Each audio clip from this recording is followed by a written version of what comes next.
কিন্তু মৃত্যুর সময় আলী কাছে ছিলেন না।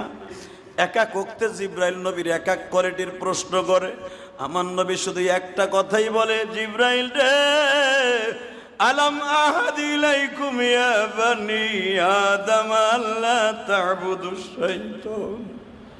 আমার উম্মত সবই ঠিক থাকবে, খাইয়া থাকুক বা না খাইয়া থাকুক, আমার উম্মতের আফসোস থাকবে না। শুধু একটা আফসোসই থাকবে, শয়তান তাদেরকে শেষ করে ফেলাইব।